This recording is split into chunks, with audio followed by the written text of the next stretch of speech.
बोलिए पशुपतिनाथ धाम की जय। अभी हम उपस्थित हैं, हमारे पीछे आप देख सकते हैं गंडकी नदी। इस नदी को श्वेत गंडकी, इसके ही अपोजिट में जहाँ पे एक संगम आता है उसके अपोजिट में एक नदी आई है, उसको बोलते हैं काली गंडकी। और ये एरिया जो कहलाता है चितवन, चितवन से लेकर के नारायण घाट तक इस नदी का नाम है सप्त त्रिशूली नदी।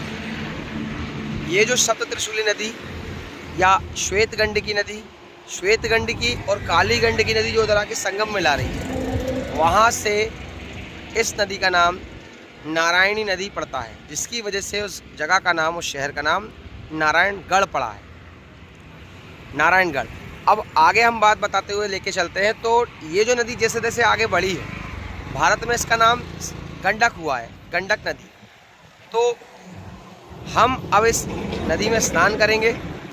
गंडक नदी में बताया जाता है कि इस नदी में सालिग्राम प्राप्त होते हैं, जो कि भगवान श्री हरि नारायण के ही प्रतिरूप हैं। जैसे कि हमारे नर्मदेश्वर शिवलिंग जो हमें नर्मदा जी से प्राप्त होते हैं, वैसे ही यहाँ पर जो है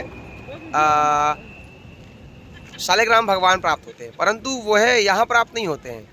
आपको यहाँ से पोखरा से थोड़ा सा और 200-250 किलोमीटर की दूरी तय करने के पश्चात वहाँ पर आपको जो है गंडक नदी में आपको सालिग्राम भगवान मिलेंगे।